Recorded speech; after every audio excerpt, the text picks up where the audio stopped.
Les Africains parlent aux Africains. Les Africains parlent aux Africains. Une émission débat, d'idées sur l'actualité du continent, une vision singulière et une lecture authentique de tout ce qui concerne l'Afrique et sa place dans le monde. Sous le signe de la sagesse africaine, tout seul, on va plus vite. Ensemble, on va plus loin. Bonjour et bienvenue à tous dans Les Africains parlent aux Africains.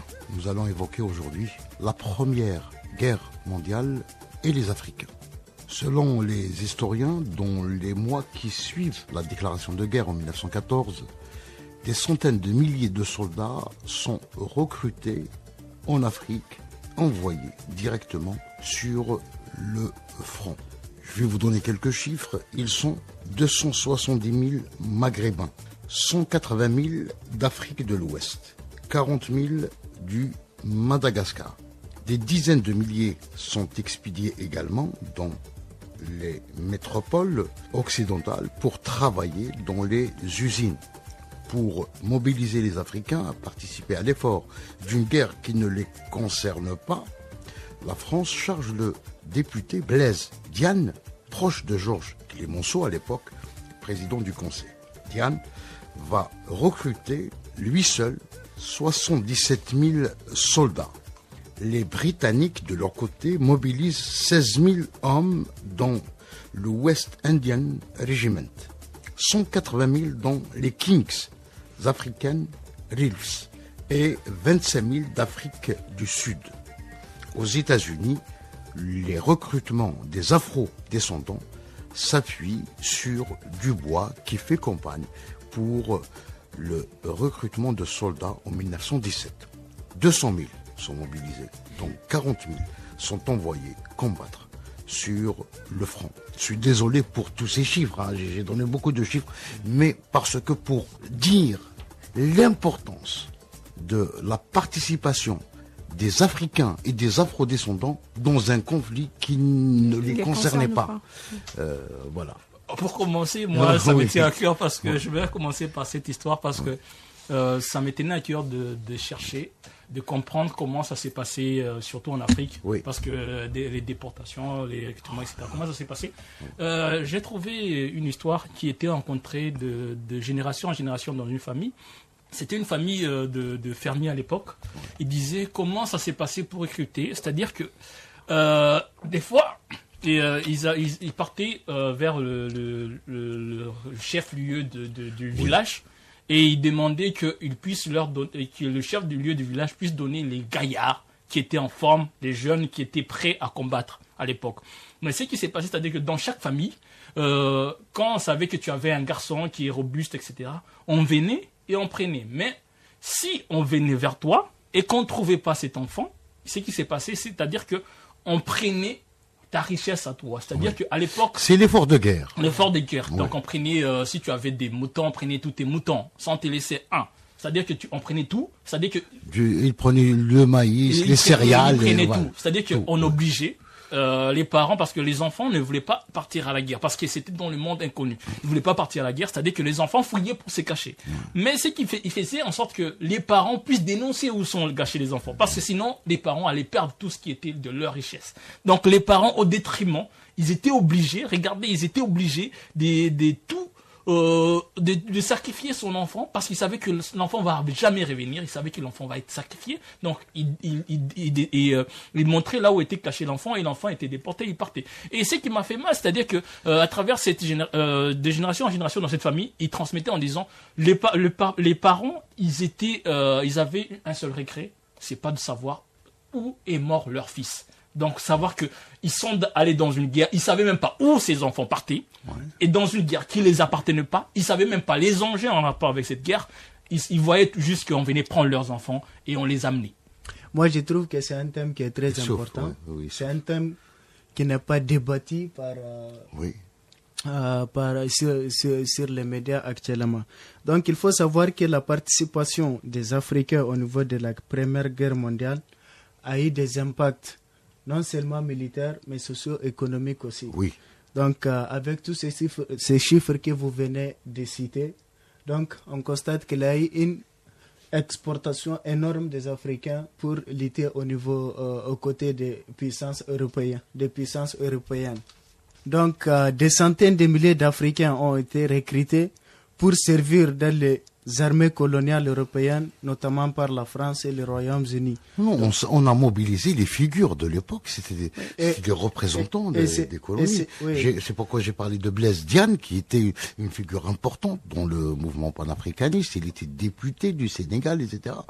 Et voilà, on l'a chargé, il a été missionné pour sillonner. C'était des recrutements forcés. Et c'était ça. C'était un recrutement forcé. C'était parce que toutes les colonies aussi appartenaient aux puissances. Ah oui. Donc, ils se retrouvaient dans une guerre qui ne les regarde pas par force. On les prenait, on les entraîne pendant une semaine et puis on les met sur les champs. Donc, tu te trouves obligé, en fait, à faire face et à participer et à lutter dans cette guerre. Et même le recrutement, c'est pas un recrutement qui s'est fait comme ça par hasard. C'était un recrutement stratégique parce que, comme c'est que Samuel vient de dire, la mission a été confiée au chef de village. Exactement, bien sûr. Les députés au chef de village. Après, le chef de village, les griots. Pourquoi? Parce qu'ils maîtrisent le terrain. Mais attention, c'était des chefs de village. On est en 1917, c'est-à-dire l'Afrique pratiquement a été colonisée. C'était la fin de la colonisation. Toutes les pays africains étaient colonisés à part donc l'Éthiopie. Donc il y avait une tutelle violente qui a été donc imposée aux Africains, et le système traditionnel, il a été déstructuré, c'est-à-dire le système de représentation. Et les structures traditionnelles, elles s'étaient imposées. Donc on n'a pas placé des chefs légitimes, mais plutôt des chefs des amis de l'administration coloniale. On peut dire que c'est des points focaux. D'ailleurs, ils étaient dénoncés à chaque fois. Et c'est pourquoi la mission leur a été confiée. Parce que ils sont du côté des Français, ils sont du côté de la colonisation. Donc, ils maîtrisent les villageois, ils maîtrisent les griots. Et il y a les griots qui sont spécialisés dans les domaines aussi. Chaque famille, il y a des griots spéciaux qui vont partir pour choisir les gens qui vont être recrutés pour partir se militer au niveau des puissances européennes. Ça, c'est des pays colonisés par la France. Parce que les pays colonisés par l'Angleterre, eux, c'est le plus grand empire colonial. Donc, en plus des Indiens, parce que ils ont fait un équilibre, ils jouent sur ça, avec un certain cynisme extraordinaire. Donc, l'ensemble des Africains était pratiquement équilibré par rapport aux Indiens, qui ont été mobilisés pendant la seconde, en tenant compte également des Afro-descendants des États-Unis. Donc il y avait pourquoi j'ai donné les chiffres? Pour voir un petit peu, il fallait équilibrer, parce que à la fin, il va y avoir une discussion sur l'avenir des colonies, mais aussi sur l'avenir de ces soldats. Ces soldats qui ont été mobilisés. Exactement. Parce que ceux qui ont échappé, évidemment, à la boucherie de 14-18. Et il est bien important de savoir que ces guerriers ne sont pas traités de la même manière que les autres guerriers européens. Parce qu'ils sont toujours au front. C'était de la chair. C'est des chairs à avec canon. C'est la chair à canon. C'est de la chair à canon parce que c'était eux, on peut dire, c'était eux les boucliers. C'était eux les boucliers qu'on envoyait. Il faut regarder cette illustration comme à des guerres de l'époque où on avait des gens avec des boucliers. C'est-à-dire qu'on les envoyait auparavant parce qu'on savait que ça va être de la boucherie à canon. Parce que il faut savoir que avant de faire appel surtout aux Africains et aux Indiens, il faut savoir que on les massacrait. Il faut comprendre que les Occidentaux, ils étaient massacrés. Ils étaient massacrés. C'est-à-dire, il ne faut pas oublier comment s'est déroulée la conquête des pays donc de l'Ouest, etc. Les colonnes, les massacres qui ont été commis par les colonnes françaises lors de l'occupation du Tchad, de l'occupation du Niger, etc. Pendant les missions coloniales, il y avait la mission Voulé-Chanois. Par exemple. D'ailleurs, on va faire, je pense, qu'on va discuter des espions aussi qui ont été envoyés au niveau de l'Afrique de l'Est, au niveau. Donc, c'est des missions qui sont très sévères et puis qui ont fait des ravages extrêmes au niveau des. Mais juste des choses, moi, qui me... Pour revenir à la Première Guerre mondiale. Pour revenir à la guerre mondiale, quand on parle de Blaise Diagne, en fait, il faut comprendre que c'est là où est l'ingéniosité des Occidentaux. Vous savez, ils ont utilisé Blaise Diagne Oui. Déjà parce que Blaise Diagne, c'était un Sénégalais. Ah oui. C'était un Sénégalais. C'est-à-dire que c'est une sorte de manipulation. Une grande manipulation. C'est une très grande manipulation. Parce que les gens, ils avaient déjà, il faut comprendre qu'il y avait certaines promesses envers eux. Il y avait des promesses. Ouais. C'est-à-dire qu'il y avait une certaine manipulation qui était mise en valeur. C'est-à-dire que les gens, non seulement ils savaient pas pourquoi ils vont aller se battre, ils savaient juste qu'ils doivent aller, ils vont se battre, mais ils savaient pas pourquoi qu'ils l'ont. Non, ils prenaient un discours, c'est la liberté, etc. Exact. C'est au nom de la liberté des États, de l'égalité entre le Nord et le Sud. C'est ça, la coopération. Oui. On parlait encore de ce type de discours qui a été donc concocté dans les bureaux de Clémenceau, donc le tigre. Oui, effectivement. Et après tout ça, l'Afrique aussi se retrouve avec des promesses qui vont jamais tenir, les colonisateurs. Donc à chaque fois qu'on les recrutait par force, déjà on leur promet une amélioration sur leur situation, une chose qu'ils n'ont jamais vue. Donc tout à l'heure on parlait aussi de l'ONU, que tout ça en fait c'est pour dire que en fait, c'est réellement les Africains qui se sont battus pour libérer, et puis c'est les autres qui se retrouvent les gagnants. Mais c'était tout ça, c'était l'Afrique qui a payé le prix très cher. Mais imaginez les Africains avec tous les efforts là qu'on venait de citer, avec tout ce qu'ils ont fait pour la participation des décisions qui vont vers l'avenir de nos continents. Moi, je pense que l'Afrique mérite bel et bien un siège permanent au niveau de l'ONU. On est juste loin, pour revenir au niveau de la oui. première guerre, au niveau de la Première Guerre mondiale, comment dirais-je, il y avait eu une participation socio-économique aussi, parce qu'il y avait eu beaucoup des Africains qui ont été ramenés en Europe pour se faire mobiliser. Pour faire fonctionner les usines, pour construire, etc. C'est-à-dire les tâches les plus ardues. Et même les ressources en fait de l'Afrique étaient exploitées pendant cette guerre. Donc la fabrication des canons, il faut certaines matières, il fallait. En fait, juste moi c'est qu'il faut regarder. Ce qui est déporté de l'Afrique de quoi c'est la jeunesse africaine. C'est l'avenir de l'Afrique. Ouais. Et non seulement c'est des gaillards. Ouais. Et arrivés là-bas, ils sont utilisés comme des poudres à canon. Ils sont utilisés pour faire tourner des usines d'armement. Ils sont utilisés pour... En fait, ça revient sur une des phrases qu'on regarde, quand on montrait, lorsqu'il y avait eu des victoires dans certains endroits, par exemple, lorsqu'il y a eu la marche, quand on a chassé les Allemands, les vainqueurs sur Champs-Élysées, etc. On voyait aucun Africain dans ça. On voulait montrer que la libération a été faite par les Occidentaux. Alors qu'en réalité, la libération a été faite par ces gens qui ont été déportés de leur famille, qui savaient rien de ce qui s'est passé. Et ils s'est retrouvé à être des chers canons. Et non seulement ça, c'est là où moi ça vient encore. Ils ont fait des promesses, mais ils s'entendaient pas qu'il y aura des survivants. Parce qu'il y a eu des survivants. Voilà, c'est ça. Donc, il y a pas eu que des répercussions négatives. Parce que certains Africains ont lié des amitiés avec donc d'autres soldats qui étaient contre la guerre, qui menaient une guerre qui ne les concernait pas également, c'est-à-dire il y avait des Maghrébins, il y avait donc c'était en pleine révolution russe, etc. Et puis il y a eu justement cette prise de conscience. C'est à partir de la Première Guerre mondiale qu'on a eu cette prise de conscience de la nécessité de se débarrasser du système colonial. Mais les puissances occidentales étaient justement surveiller les survivants, c'est-à-dire que ce soit afro-américains ou bien africains, juste après la guerre. Et on les surveillait comme du lait sur le feu. Je vais vous raconter cette anecdote. Quand justement les vétérans afro-américains sont rapatriés aux États-Unis en 1919, un torpilleur, s'il vous plaît, escorte le convoi avec l'autorisation de le couler en plein Atlantique en cas de mutinerie. C'est-à-dire, c'est jamais ces gens-là qui ont combattu pour nous réclament quoi que ce soit, vous les faites couler.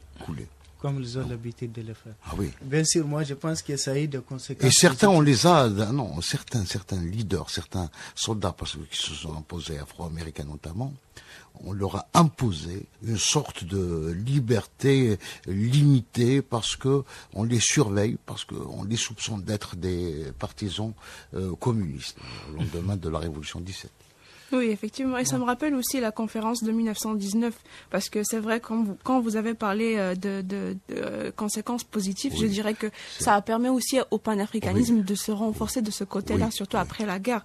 À la conférence de Paris de 1919, c'était mettre aussi la lumière sur toutes ces injustices et dire que, en fait, il y a des promesses non tenues de ces colonies et l'Afrique aussi doit être libérée, comme ils ont promis.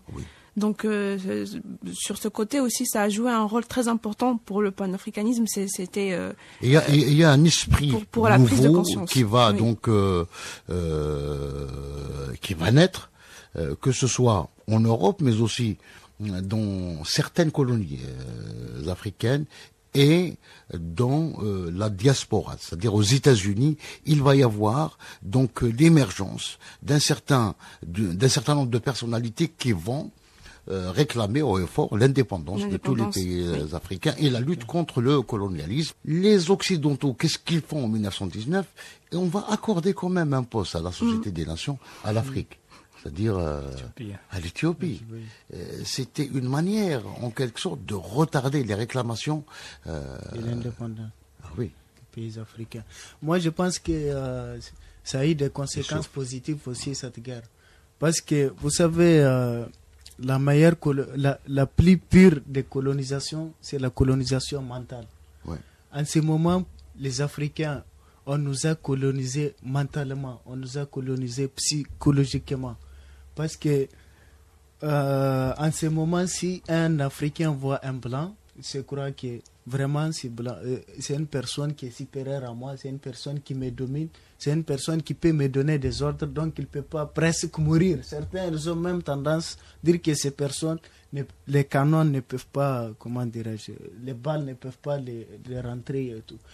Et avec la participation de ces guerriers africains au niveau de la Première Guerre mondiale, ils ont constaté que ça, c'est des êtres humains comme nous.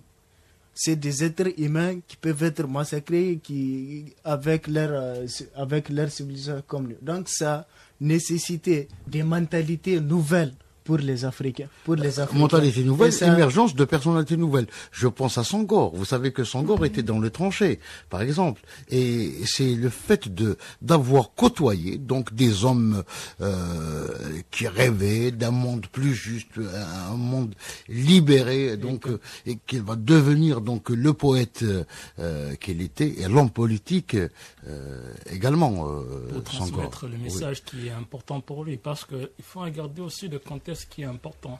Vous savez, quand on regarde quand on parle pas seulement des Africains, mais on parle aussi des Indiens à cette époque-là. Si on regardait le côté Afrique et asiatique, à cette époque, c'est-à-dire que le fait d'avoir participé à cette guerre, pour eux, ils se sont dit déjà qu'ils étaient sous domination. Ils se sont dit la moindre des choses, c'est la réforme des choses à notre rencontre.